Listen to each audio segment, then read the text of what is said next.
Bonjour à tous, je m'appelle Sylvain, je suis psychiatre. Bienvenue dans cet épisode un peu spécial de ma séance de psy, le podcast qui vous parle de la psychiatrie dans les films d'horreur.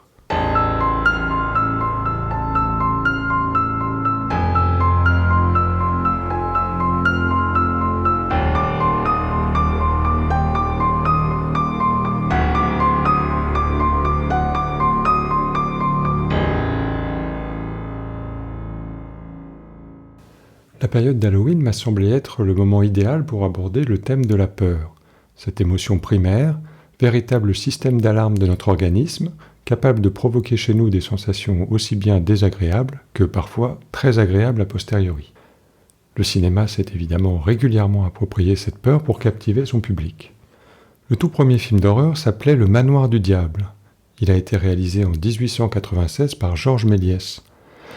Et de ce petit court-métrage de 3 minutes va naître un style bien codifié qui, au fur et à mesure des décennies, va développer bon nombre de sous-genres parmi lesquels on retrouve le slasher, le found footage, le body horror, le torture porn ou encore le giallo. Nous allons donc aujourd'hui essayer de répondre ensemble à 2 questions essentielles. D'abord, pourquoi peut-on prendre du plaisir à regarder un film qui fait peur ?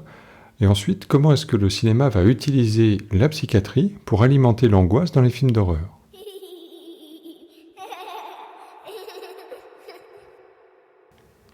Alors déjà, il faut savoir que tout le monde n'aime pas les films d'horreur. Statistiquement, environ 1 personne sur 2 va avoir une attirance pour des films qui provoquent l'angoisse et la peur. Mais avant tout, de quoi parle-t-on lorsqu'on fait référence à l'horreur ? Selon le petit Robert, l'horreur est une impression violente causée par la vue ou la pensée d'une chose qui fait peur ou qui répugne. Stephen King, le maître des romans d'épouvante, distingue lui 3 niveaux d'émotion que l'horreur vise à provoquer. D'abord, la terreur, qui repose sur l'imagination du spectateur. Ensuite, la peur, qui résulte de la représentation à l'image de quelque chose de monstrueux ou d'anormal. Et enfin, la révulsion, qui est un choc qui va provoquer un dégoût. Au cinéma, selon l'auteur Christian Odos, le but essentiel des films d'horreur est de transmettre une horreur visuelle et sordide, ou encore d'infliger au spectateur une horreur intellectuelle et morale. Vous avez compris, le but du film d'horreur est donc de provoquer chez vous un choc émotionnel. Ce choc va réveiller notre système de préservation physiologique en déclenchant une cascade de réactions qui ont normalement pour fonction de nous préparer à la fuite ou au combat face à une situation jugée dangereuse. La peur est donc un réflexe, et ça veut dire qu'elle va mobiliser les fibres nerveuses de la moelle épinière, comme tous les réflexes.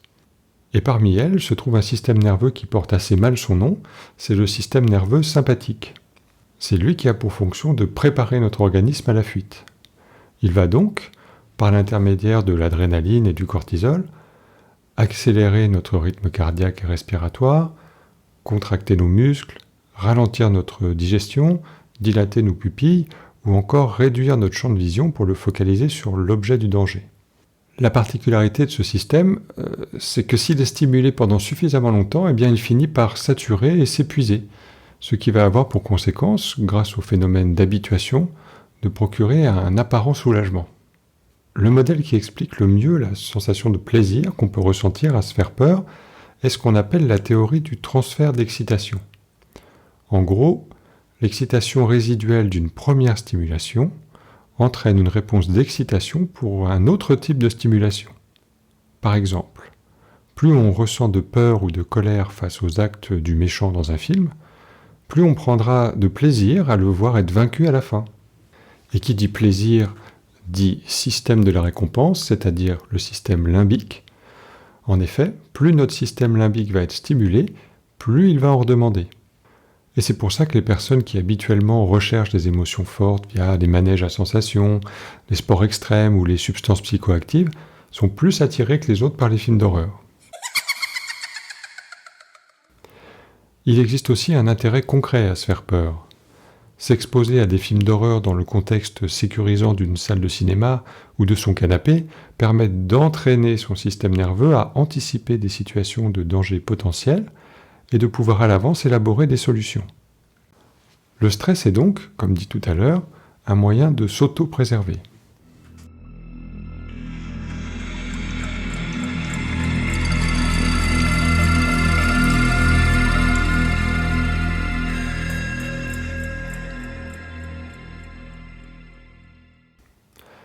Mais alors comment le cinéma d'épouvante va-t-il déclencher chez nous le stress ?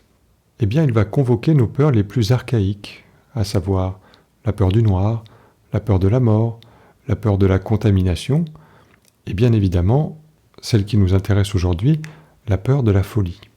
Et pour ça, il n'est pas rare d'utiliser la caricature ou l'excès. La maladie mentale ayant déjà une connotation péjorative dans la population, il ne reste plus qu'à pousser les curseurs au maximum pour faire monter l'angoisse. Prenons l'exemple des slashers. Pour ceux qui ne le sauraient pas, le slasher, c'est un sous-genre horrifique mettant en scène un tueur, le plus souvent masqué ou défiguré, qui va éliminer méthodiquement tous les membres d'un groupe en utilisant de préférence des armes blanches et en agissant principalement la nuit. Les premières victimes sont classiquement des jeunes gens qui ont des relations sexuelles hors mariage, et le dernier survivant est le plus souvent une survivante, de préférence vierge. Elle est ce qu'on appelle la Final Girl. Dans La Nuit des Masques de John Carpenter, Michael Myers, le tueur, s'est échappé d'un hôpital psychiatrique et va semer la mort et la terreur dans une petite ville américaine.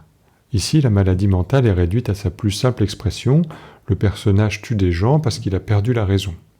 Au premier degré, on pourrait se dire que le film renvoie l'idée que les personnes atteintes de troubles psychiques sont des tueurs en série en puissance. Mais dans un slasher, c'est plus la méthodologie originale du tueur qui est mise en avant plutôt que sa personnalité ou le développement de sa psychologie. Dans la saga des Vendredis 13, bien que la question du deuil pathologique soit vaguement abordée dans le premier épisode, la série déplora surtout des trésors d'imagination pour mettre en scène les meurtres perpétrés par Jason Voorhees, le fameux tueur au masque de hockey. Dans le même style, il y a aussi Massacre à la tronçonneuse ou encore La colline à des yeux. La seule explication restant à chaque fois l'aliénation mentale des tueurs. Un bon point quand même pour la série des Griffes de la nuit créée par Wes Craven, qui tend la main, même si c'est de façon un peu simpliste, à la psychanalyse en situant les meurtres de Freddy Krueger dans les rêves de ses victimes.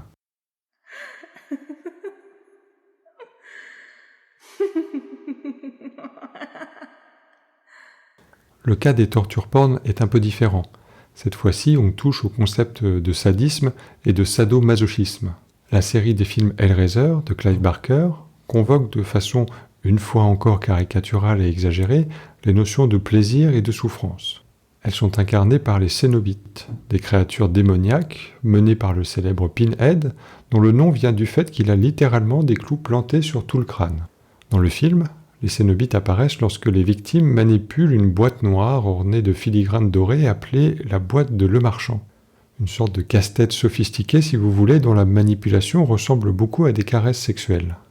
Les Cénobites sont au service du dieu de la chair, prénommé Léviathan, et leur rôle est de faire connaître aux mortels une expérience mêlant à la fois torture et jouissance, avant de les envoyer en enfer pour l'éternité. À l'image, ça se traduit par des lacérations, des éviscérations, des écorchements. Souvenez-vous, le but du film d'horreur, c'est de produire un choc émotionnel. Dans le registre du sadisme, on retrouve des films comme Hostel ou la saga des Saw, sachant que dans Saw, l'accent est mis sur la perversité du tueur qui force les victimes à des jeux mortels dans lesquels elles doivent s'infliger des grandes douleurs physiques pour survivre. Voilà, donc ça, c'était pour l'horreur frontale et la folie au premier degré. Mais l'horreur peut aussi être distillée plus subtilement en construisant le film autour de la pathologie mentale dont souffre le personnage principal. C'est le cas de Répulsion de Roman Polanski. Le film décrit comment le quotidien d'une jeune fille sans histoire va basculer dans le cauchemar. On comprend dès le début du film que Carole Ledoux, jouée par Catherine Deneuve, souffre de schizophrénie. Elle est stabilisée, mais une rencontre amoureuse et le départ en vacances de sa sœur avec qui elle cohabite et qui habituellement la materne, vont précipiter l'apparition d'une crise psychotique terrifiante. Délire imaginatif à thématique sexuelle et persécutive, hallucinations auditives et synesthésiques, dissociation, morcellement du corps et de la pensée, tout y est. Ici, pas de violence frontale, pas d'hémoglobine, juste un sentiment d'angoisse qui ne fait que s'intensifier au fur et à mesure de la décompensation de Carole. Si vous voulez le voir, d'ailleurs, le film est encore disponible sur Prime Video. À noter que Roman Polanski développera aussi plus tard d'autres thèmes comme la psychose puerpérale dans Rosemary's Baby ou encore le thème du délire paranoïaque dans Le Locataire. Ces trois films se construisent un peu de la même manière, À chaque fois, la maladie infiltrera progressivement l'univers du personnage jusqu'à ce qu'il sombre dans la folie. Dans un registre plus récent, mais dans un style un peu moins horrifique, je vous invite à regarder Fear of Rain de Castille-Landon, sorti en 2021 et disponible sur Prime Video. Le film présente Rain Burrows, une jeune étudiante de 17 ans qui souffre de schizophrénie et qui soupçonne sa voisine d'avoir kidnappé un enfant. On se demandera tout au long de l'histoire si Rain délire ou si sa voisine est réellement une criminelle. Ici, la réalisatrice ne tombe pas dans le cliché idiot du schizophrène tueur en série, elle présente plutôt la schizophrénie comme un trouble psychique à juste titre handicapant qui nécessite un traitement médicamenteux et un suivi spécialisé.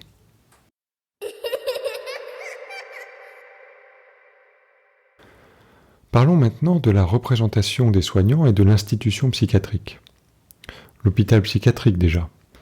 Ce n'est pas rare qu'il soit confondu avec une prison. Je pense à Gothica de Mathieu Kassovitz ou alors Shutter Island de Martin Scorsese, dans lequel l'hôpital est un genre d'Alcatraz psychiatrique.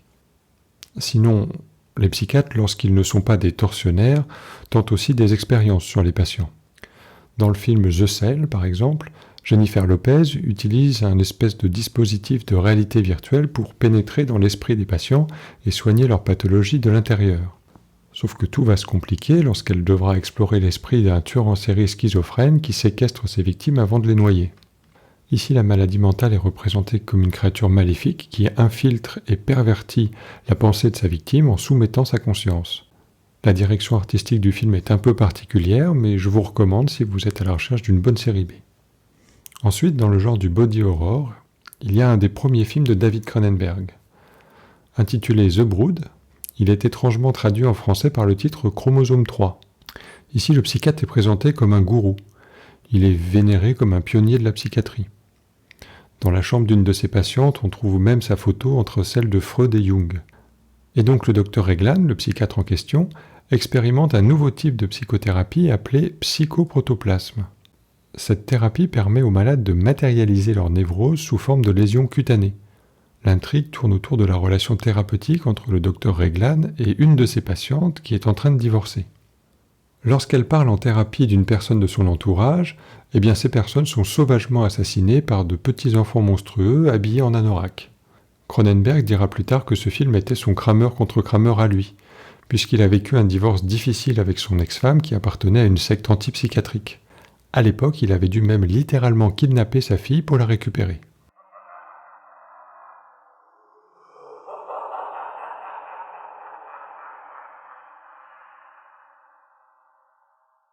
Dans un autre registre, le passage à l'âge adulte a plusieurs fois donné l'occasion au cinéma d'horreur de s'illustrer. Je pense bien sûr à l'adaptation par Brian De Palma du roman Carrie de Stephen King. La jeune Carrie est une marginale. Victime d'une mère fondamentaliste, elle vit coupée du monde. Elle devient la risée de l'école lorsqu'elle panique dans le vestiaire des filles après avoir eu ses premières règles. Le bal de fin d'année approche et Carrie se met à développer des pouvoirs télékinésiques.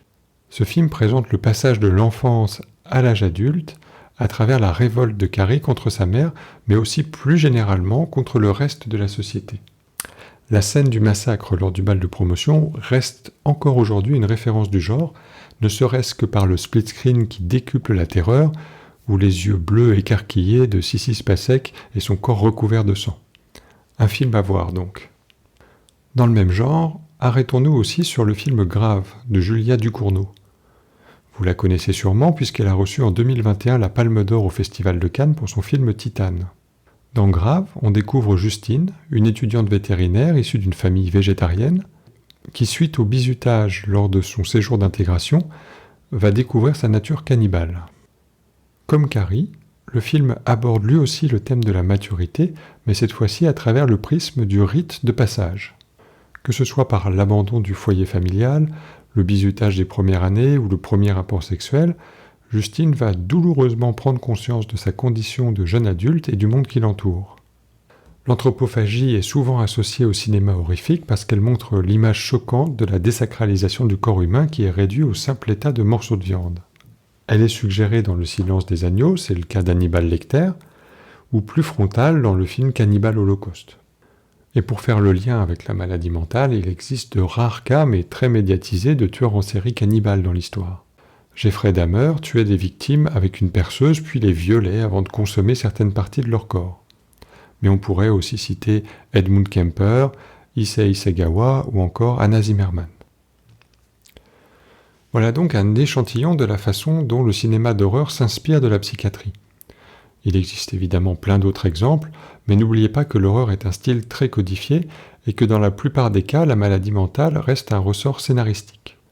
Alors, le cinéma montre la psychiatrie, d'accord, mais la psychiatrie trouve aussi son intérêt dans le cinéma, comme l'explique le docteur Édouard Zarifian dans son article « La psychiatrie et le cinéma, une image en miroir ».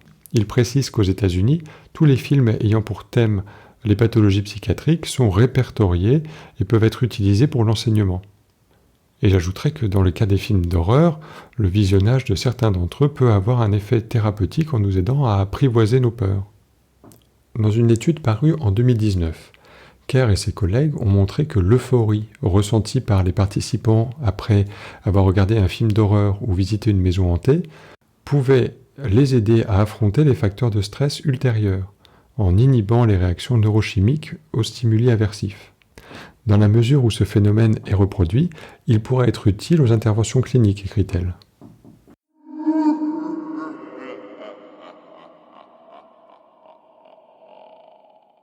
Je voudrais finir en partageant avec vous mon expérience de spectateur et en vous conseillant quelques films qui, personnellement, m'ont particulièrement terrifié.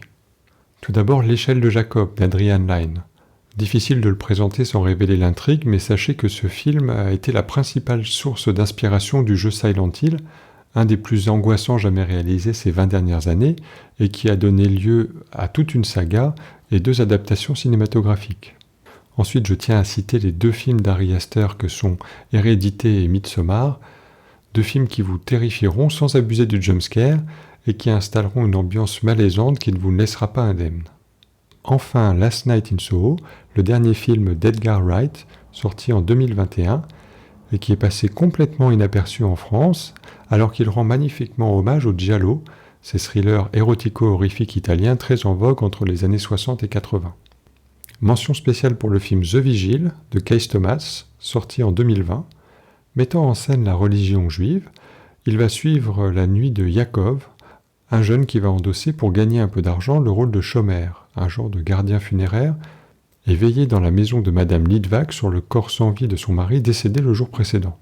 Confronté à l'esprit démoniaque qui hantait M. Litvak, les événements qu'il va vivre cette nuit feront retrouver à Yaakov le chemin de la foi. Ce podcast est maintenant terminé, j'espère qu'il vous a plu. Si c'est le cas, vous pouvez laisser un 5 étoiles sur l'application Apple Podcast pour aider à mon référencement et vous pouvez me suivre sur mon fil Twitter @maséancedepsy. On se retrouve très vite pour un nouveau décryptage de films et d'ici là, je vous souhaite plein de sursauts et de frissons devant des films d'horreur pour Halloween. Allez, salut!